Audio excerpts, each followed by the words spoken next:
खुदाउन के खादम सही सलामत हमारे दरमियान में पहुंचे। और ये हम सबके लिए बड़े ऑनर की बात है कि Christ the king Pentecostal church के जो चेयरमैन पास्टर शहबाज पॉल साहब हैं, आज इस मेन मीटिंग में हमारे साथ हैं और अभी हमारे साथ खुदाउन के कलाम को हम तक पहुंचाएंगे। आप सबकी भरपूर तालियों में हम उनको देंगे।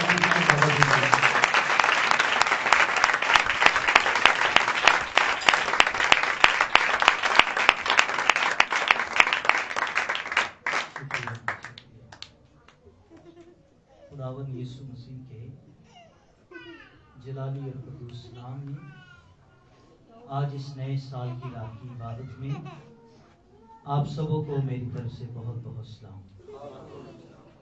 मेरी दुआ ये है कि खुदावंद इस 2023 के इन आखिरी घंटे के अंदर खुदावंद जो बरकतें हैं उसने हमें दी। मेरी दुआ यह है कि 2024 में खुदावंद मुझे और आपको और हमारे घरानों खानदानों को खुदावंद इससे दुगनी बरकत दे।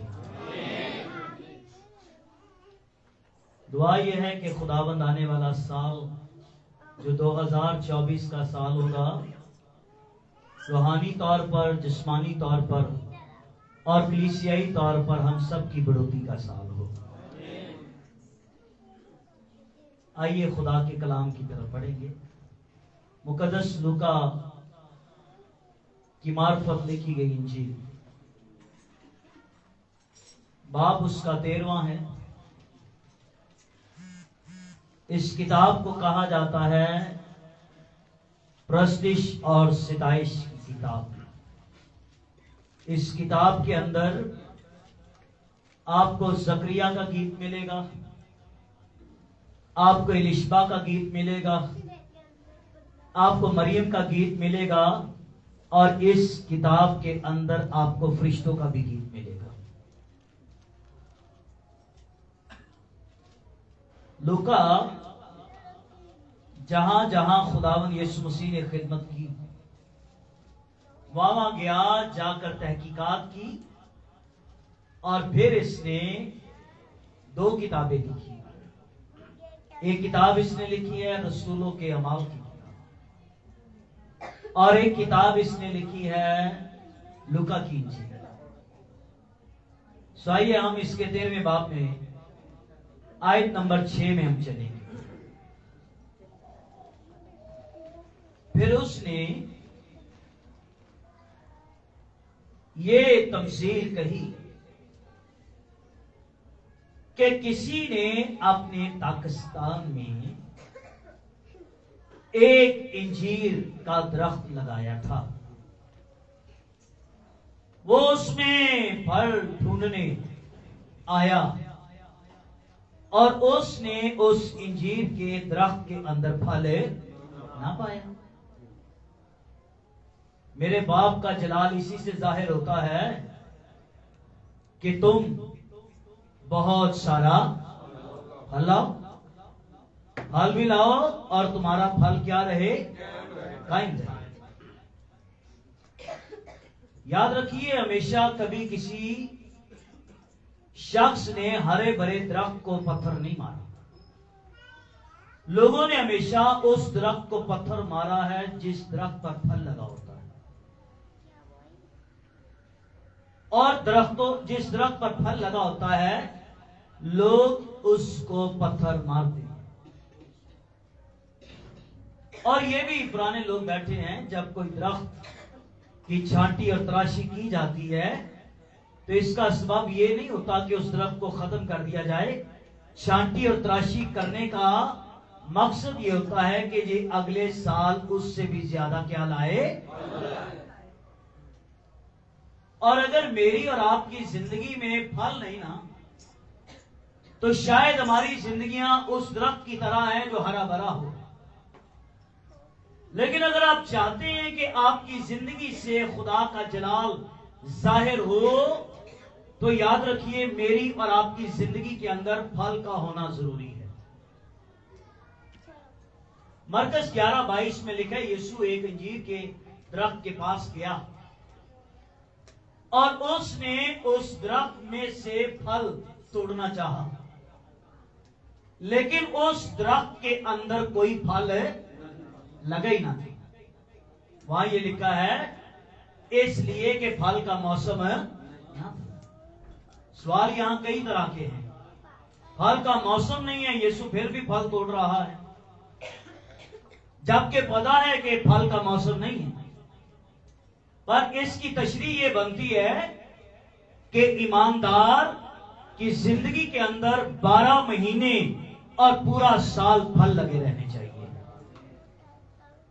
और अगर फल जिंदगी के अंदर नहीं है तो ये याद रखिए फिर वो दरख्त कभी किसी काम का नहीं है। इस सारे मैसेज से दो चीजें आपके सामने आएंगी।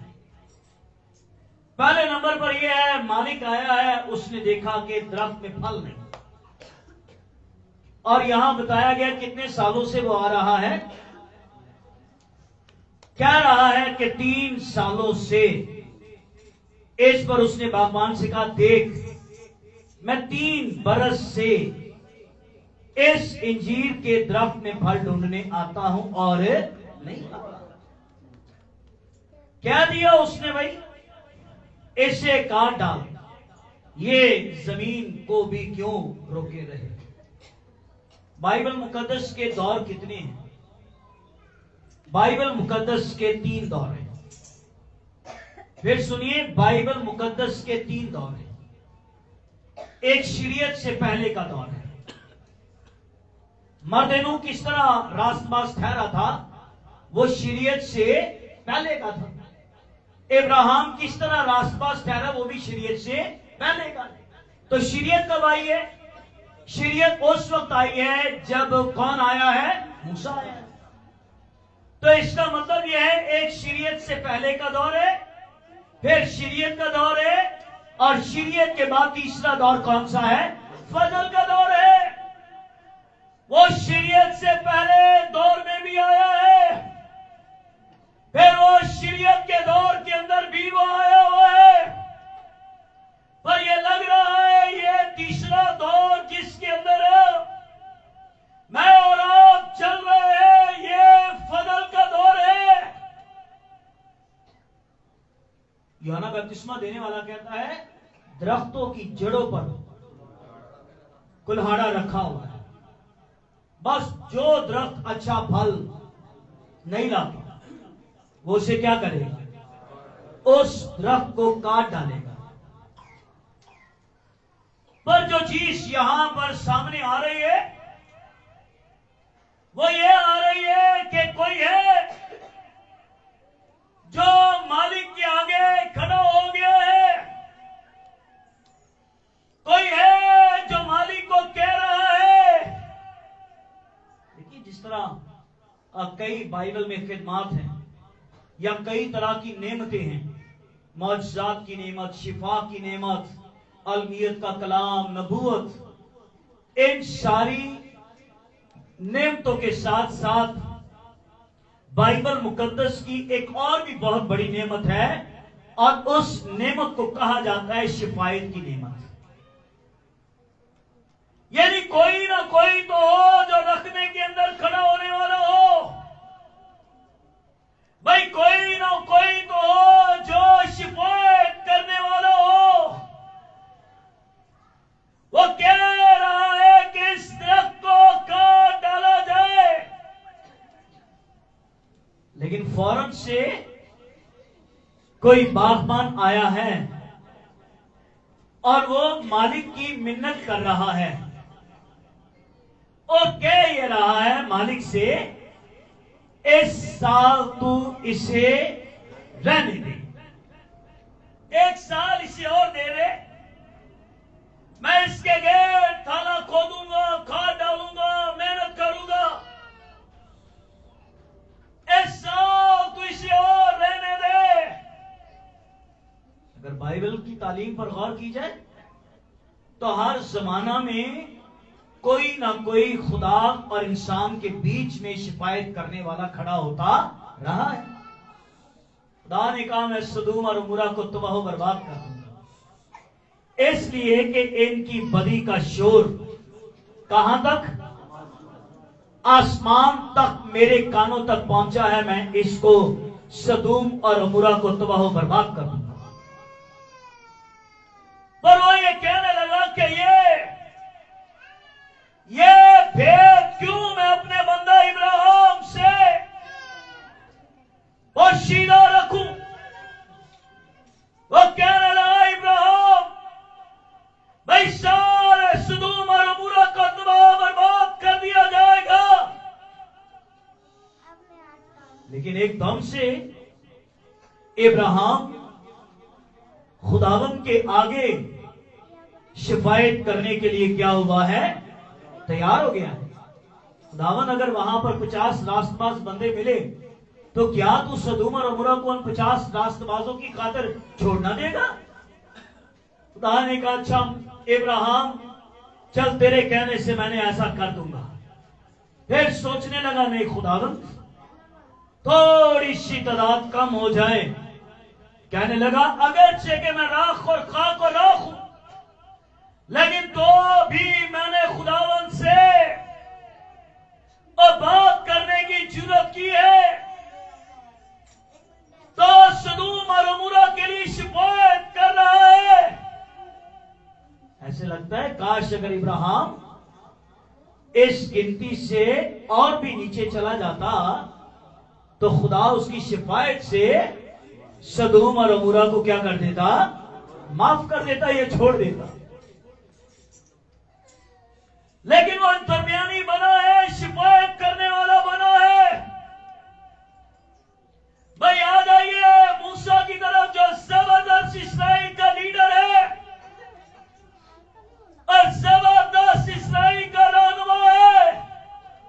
खुदा ने कई बार कहा, मैं इस्राइल को तबाह बर्बाद और हलाक कर दूंगा। मूसा, तुझसे एक नस्ल पैदा करूंगा जो मुल्क कनान के अंदर जाएगी। ये जल्दी से बीच में आ जाता है और ये खुदा की बातें खुदा को याद दिलाता है।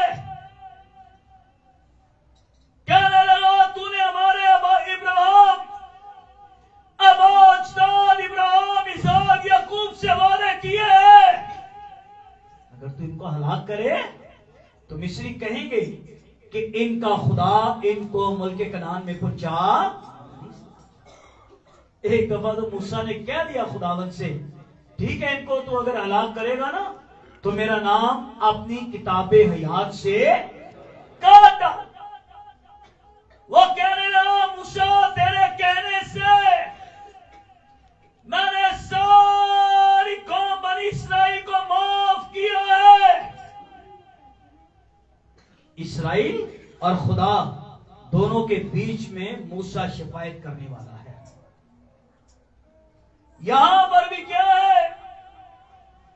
एक शिफायत करने वाला नजर आ रहा है। आमीन। हमारे दो शिफायत करने वाले हैं, एक जमीन पर है और एक आसमान पर है। इब्रानियों के खत में लिखा हुआ है, वो हमें पूरी पूरी निजात देने के लिए जिंदा है, क्योंकि वो अपने लोगों के लिए आसमान पर क्या कर रहा है? शिफायत कर रहा है। भाई यीशु जो है वो खुदा बाप की दाहिनी तरफ कफारा देकर, नजात देकर, अपना खून बहाकर वो चला गया है और वो वहां पर मेरी और आपकी शिफायत कर रहा है। जमीन पर जिस तौर पर हमें दुआ करनी चाहिए, हमें दुआ करनी नहीं आती है, लेकिन खुदा का पाकरू हमारी रूह के साथ मिलकर ऐसी आयें भरता है, ऐसी शिफायत करता है जिसका बयान भी नहीं किया जाता और जो बयान से भी बाहर है। याद रखिए बहनों भाइयों, 2023 साल पर नजर करें या उस पर ध्यान दें तो कई ऐसे लम्हे मेरी और आपकी जिंदगी में आए तो हमने ये सोच लिया या समझ लिया है कि शायद अब हमारी जिंदगी में ये जो तूफान उठे हैं, ये तूफान हमें ले डूबेंगे। लेकिन याद रखिए, खुदा ने फिर आपको गिरे हुए को फिर से खुदा ने उठाया है, उसने फिर से उठाया। तो यीशु मेरे और आपके लिए बाप की दाहिनी तरफ शिफायत करता है, और वो चंद लम्हे या चंद वक्त शिफायत नहीं करता, बल्कि वो दिन और रात हमारी क्या कर रहा है? शिफायत कर रहा है। शायद मेरे इस मजमून के साथ ये बात हो। यह कहा जाता है कि जब कोई ईमानदार जमीन पर गुनाह करता है तो शैतान सीधा खुदा के हुजूर पहुंच जाता है। इसने ये गुनाह किया है, अब ये मेरा हो गया है। इसने ये गुनाह किया है, अब ये मेरी हो गई है। क्योंकि उसकी दलील बड़ी पक्की होती है।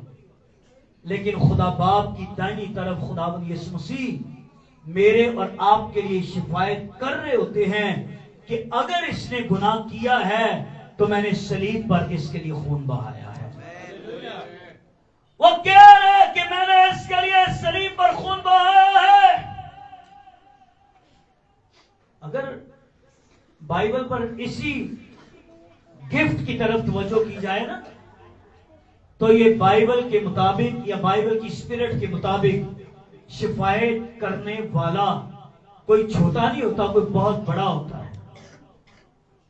जब कोई दो फ्री कैंप के बीच में मुकदमा छिड़ जाए तो जो उनका केस लड़ रहा होता है वो उनका क्या करने वाला होता है? शिफायत करने वाला है। जिसको वकील भी कहा जाता है कि वो शिफायत करने वाला है। पर ये सोचिए, मेरा और आपका जो शिफायत करने वाला है वो खुदा का बेटा यीशु है, जो सलीब पर मरा है, कब्र में गया है, और जो तीसरे दिन मुर्दों में से जो जी उठा है। एक दफा ना कोई बंदा जहाज में बैठा और वो किसी और मुल्क की तरफ जा रहा था, तो खुदा का खादम अपने घर में दुआ कर रहा था। जब वो दुआ कर रहा था तो 3-3:30 बजे के करीब, तो खुदावन ने उसका नाम अपने खादम को दिया कि इसके लिए दुआ की जाए। और जब वो दुआ उसके लिए कर रहा था तो कई दिन गुजर गए तो उसने उससे पूछा नहीं। लेकिन जब कई दिनों के बाद उसकी मुलाकात उससे दोबारा हुई ना, तो उसने उससे पूछा, यार मैं रात को 3 बजे दुआ कर रहा था, खुदा ने तेरा नाम मुझे दिया और खुदा ने कहा तेरे लिए दुआ की जाए, तो ये बता कोई मसला तो नहीं, सब खैरियत तो थी?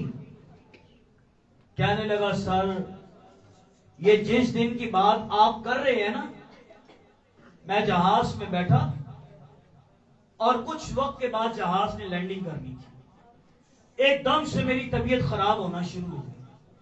मैंने उनसे कहा, जी मुझे डॉक्टर की जरूरत है, मुझे जहाज से बाहर निकाल दो। उन्होंने जहाज से बाहर निकाला, गाड़ी में बिठाया, हॉस्पिटल ले गए। तो कहने लगे जैसे वो जहाज उड़ा है, कुछ ही घंटों के बाद वो जहाज क्रैश हो गया और वो सारे के सारे मर गए। तो कहने लगा उस जहाज में वाहिद अकेला मैं शख्स था कि मैं बच गया। और आज मुझे ये पता चला है कि मैं क्यों बच गया, क्योंकि कोई मेरे लिए रात के पहरों में शिफायत कर रहा था। भाई, जिनके लिए आप शिफायत करेंगे, यह याद रखिए, ऐसा कभी हो नहीं सकता है कि वो नजात से दूर रहेंगे। खुदावन हिजकिय्याह की किताब के अंदर फरमाता है, मैंने तलाश करके देखा कि कोई बंदा हो जो रखने के अंदर खड़ा हो लेकिन मुझे कोई तलाश करने से भी ऐसा बंदा नहीं मिला है। भाई क्या ये दिया गया है कि इस दरख्त को काट डाला जाए, लेकिन यीशु बीच में आया है। अब इसका दूसरा रुख जरा सुनिए। दूसरा इसका रुख यह है कि ये इंजीर का दरख्त किस चीज की अलामत है। ये इंजीर का दरख्त जो है ये नस्ले इंसान की अलामत है, या ये कह लीजिए कि दरख्त के साथ खुदा ने अपने मुकद्दसों को भी तशबीह दी है। ज़बूर की किताब के कोई 92वें ज़बूर के अंदर यह लिखा है कि सादिक खजूर के दरख्त की तरह कैसा रहेगा, वो सरसब्ज रहेगा। चाहे गर्मी आए सर्दी आए, चाहे हालात जैसे भी क्यों ना आए, उसकी जिंदगी हमेशा कैसी रहेगी, वो सरसब्ज रहेगी। और लिखा फल लाने से कभी भी वो बाज है, वो फल लाने से कभी बाज नहीं आएगा। तो कलाम कहता है कि मेरी और आपकी जिंदगी एक दरख्त की तरह है और इसके अंदर फल लगे हुए होने चाहिए। या ये कहिए कि मेरी और आपकी जिंदगी हरी भरी रहनी चाहिए। दाऊद अपने ज़बूर के अंदर पहले ज़बूर की चंद आयात वो उस दरख्त की मानिंद होगा जो कहां लगाया गया है, जो पानी की नदियों के पास लगाया गया है। चाहे जैसे मर्जी हालात भी क्यों ना आए, पानी की नदियों के पास लगाने से मुराद है खुदा की हजूरी के अंदर जिनकी जड़ें लगी हुई होती हैं। कुछ भी कर लिया जाए, चाहे जैसे मर्जी हालात क्यों ना हो जाए, जो पानी की नदियों के पास लगाया गया है वो बढ़ेगा, वो फल लाने से कभी भी बाज है ना है। और खजूर के दरख्त को देखिए, ये रेगिस्तानों में कड़क धूप के अंदर जहां पानी का दूर दूर तक नामो निशान भी ना हो, इसकी जड़ों में इतनी ताकत होती है कि ये अंदर ही अंदर से दूर से भी पानी को खींच लेता है। ये दूर दूर से भी पानी को खींच लेता है, चाहे हालात जैसे भी क्यों ना आए। मेरी और आपकी जिंदगी इस दरख्त की मानिंद रहे कि जो पूरा साल हमेशा खुदा की हजूरी में लगाए और जिसका पत्ता भी कभी क्या है नहीं मुरझाता। यिर्मयाह 17वें बाब में भी यही लिखा हुआ है, वो शख्स मुबारक है जिसका तवक्कल खुदावंद पर है, वो उस दरख्त की मानिंद होगा जो पानी के किनारे लगाया गया है। अगर मैं और आप सारे दरख्त की तरह है तो याद रखिए खुदा का कलाम पानी की तरह है जो मेरी और आपकी जड़ों को ताजा रखता है और मेरी और आपकी जड़ों को वो मजबूत रखता है। लेकिन अगर कोई दरख्त अच्छा फल ना लाए तो उसके बारे ये कहा जाता है कि उस दरख्त को काट दिया जाता है और उसके बाद सिवाय आग के अंदर जलाने के वो किसी काम का। निकालिए जरा गलतियों का खत,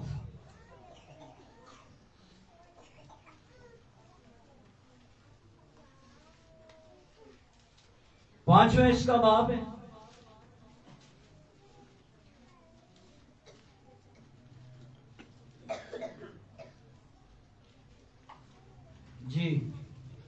19वीं आयत से।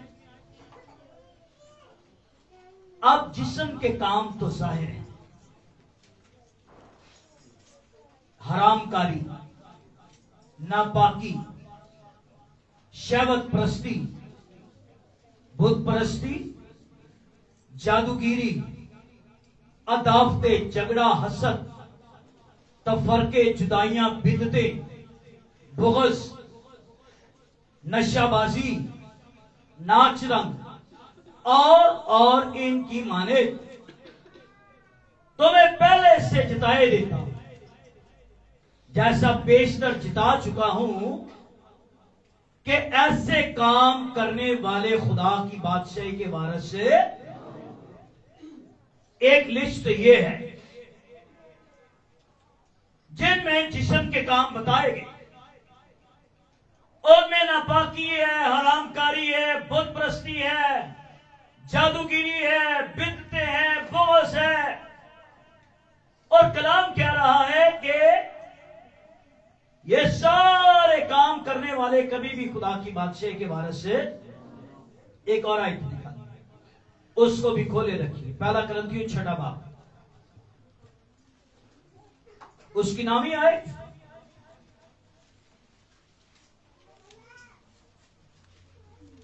क्या तुम नहीं जानते कि बदकार खुदा की बादशाही के वारिस ना होंगे? फरेब न खाओ, न हरामकार खुदा की बादशाही के वारिस होंगे। न बुतप्रस्त, न ज़नाकार, न यश, न लौंडेबाज, न चोर, न लालची, न शराबी, न गालियां बकने वाले, न जालिम। और बास तुम में से ऐसे ही थे, मगर तुम खुदावंद यीशु मसीह के नाम से और खुदा के रूह से धुल गए, पाक हुए और रास्तबाज भी ठहरे। भाई ये कई तरह की लिस्ट है कि जो लोग अपनी जिंदगी के अंदर जिस्म के मुताबिक जिंदगी गुजार रहे हैं। भाई कलाम साफ ये कह रहा है वो कभी खुदा की बादशाही के वारिस से ना होंगे। अब चूंकि मैं और आप रूहानी तौर पर दरख्त हैं, अब कौन कौन से फल हमारी जिंदगी में होने चाहिए? तो उसी गलतियों 5वें बाब में आयत नंबर 22, मगर रूह का फल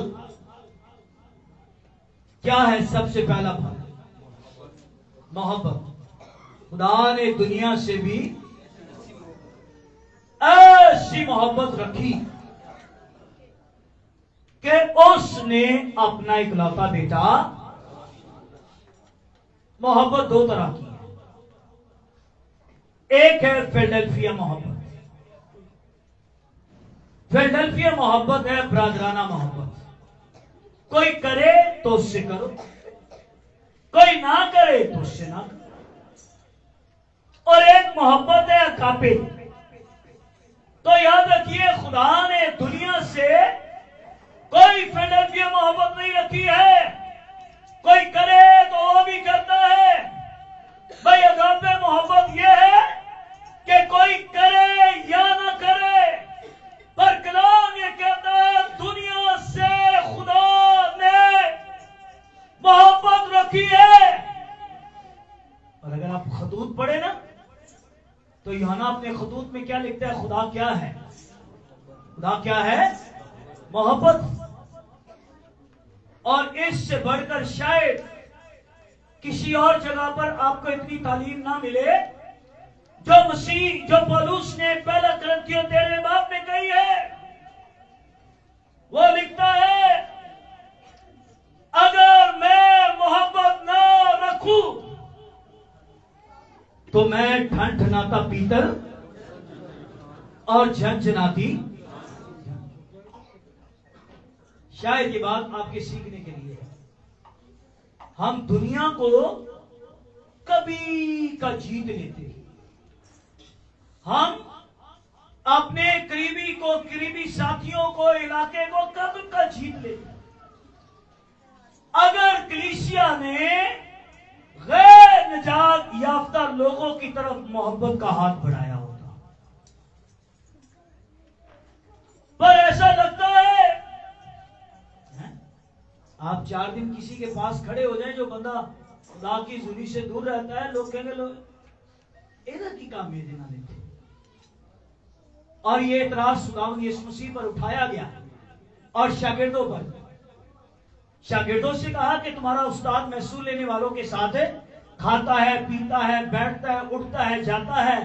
तो मसीह ने उनसे कहा कि बीमार को तबीब की जरूरत है और तंदुरुस्त को तबीब की जरूरत है नहीं है। और यह ना सोचो कि मैं रास्तबाजों के लिए दुनिया में आया। भाई अगर मैं दुनिया में आया तो गुनहगारों के लिए दुनिया में आया। याद रखिए जीजो, अगर हम रूह के मुआफिक चलना चाहते हैं तो मेरी और आपकी जिंदगी में रूह का फल और पहला फल मोहब्बत है। आमीन। मसीह की जिंदगी में सारे फल थे, लेकिन 2 मसीह की जिंदगी के अंदर बड़े अहम तरीन काम थे। पहला काम यह था कि उसने सबसे मोहब्बत रखी है। सामरी औरत आई है तो उसने उससे भी वही ट्रीट किया है। जकई चढ़ा हुआ है, उसने उसको भी नीचे बुलाया है तो उसने उससे भी वही किया है। और दूसरी चीज मसीह की जिंदगी के अंदर माफी थी। भाई कहिए मोहब्बत भी कूट कूट कर भरी हुई है और माफी भी कूट कूट कर भरी हुई है। और इसीलिए लिखा हुआ है कि उसे वो नाम बख्शा गया है जो नाम सब नामों से आला है। आमीन। मैं तुम्हें हुक्म देता हूं, अपने दुश्मनों से और अपने सताने वालों के लिए दुआ करो। तो इसलिए याद रखिए, रूह का फल मोहब्बत, उसके बाद खुशी, उसके बाद इत्मीनान, फिर तहम्मुल, फिर मेहरबानी, फिर नेकी, ईमानदारी, हिलम, परहेजगारी। ऐसे कामों की कोई शरीयत मुखालिफ नहीं है। भाई जिन्होंने अपनी जिंदगियों के अंदर ये रूह के फल रखे हुए हैं, याद रखिए जो दरख्त फलों से लगा हुआ होता है वो हमेशा क्या रहता है? झुका रहता है। और जो दरख्त सख्ती के अंदर रहे, आंधी आए, तूफान आए, बड़े बड़े दरख्त जो है वो अपनी जड़ों से भी क्या है, वो सारे उखड़ जाते हैं। इसलिए इस 2024 के अंदर एक आयत मेरे दिल में आ रही है, रोमियो का खत है, 5वां उसका बाब है।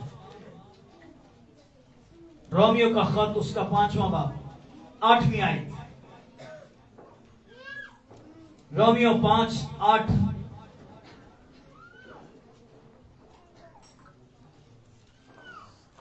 लेकिन खुदा अपनी मोहब्बत की खूबी हम पर यूं जाहिर करता है कि जब हम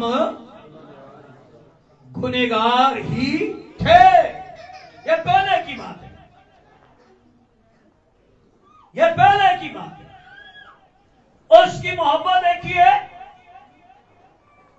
उसने कैसी मोहब्बत रखी है कि सारी दुनिया गुनहगार है, पर उसने दुनिया से मोहब्बत रखी है।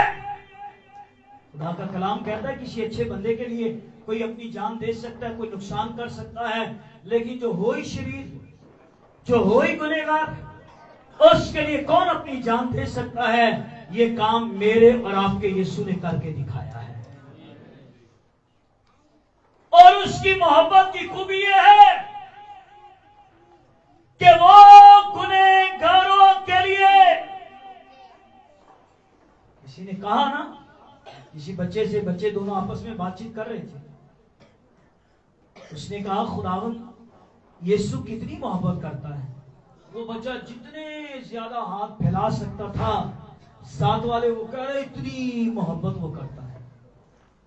मेरे अजीजों, शायद 2023 आखिरी साल हो सकता था, क्योंकि दरख्तों की जड़ों पर कुल्हाड़ा रखा हुआ है, लेकिन मेरा और आपका यीशु है जो मेरे और आपके लिए बाप की दाहिनी तरफ शिफायत करता है, और उसी की शिफायत से खुदा ने मुझे और आपको 1 साल और बख्श दिया है। अब हम 2024 के अंदर दाखिल हो चुके हैं।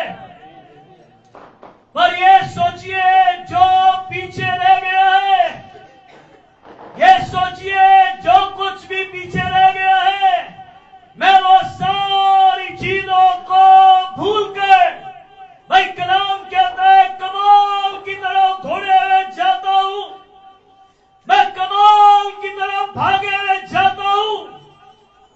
ना करे कि जो चीजें पीछे रह गई है उनको भूल जाइए और सोचिए उसने हमें 1 साल और दिया है, और वो कहता है थाला खोदूंगा, खाद डालूंगा। ये कलाम है, ये उसकी बरकतें हैं। आगे को फला तो खैर, नहीं तो तू इसके बाद इसको खाद डालना है। दाना करे कि हम में से वो किसी को काट डाले, बल्कि हम में से हर एक को यही आवाज आए कि मेरे बाप का जलाल इसी से जाहिर होता है कि तुम बहुत सारा फल लाओ। खुदावंद अपने कलाम की वसीला से हम सबको बरकत दे। मेरी दुआ है इस साल 2024 में हम इसी तरह खुदावंद की खिदमत और उसके जलाल में बढ़ते जाएं, और ये साल हम सब के लिए बाइस से बरकत हो। खुदावंद आप सबको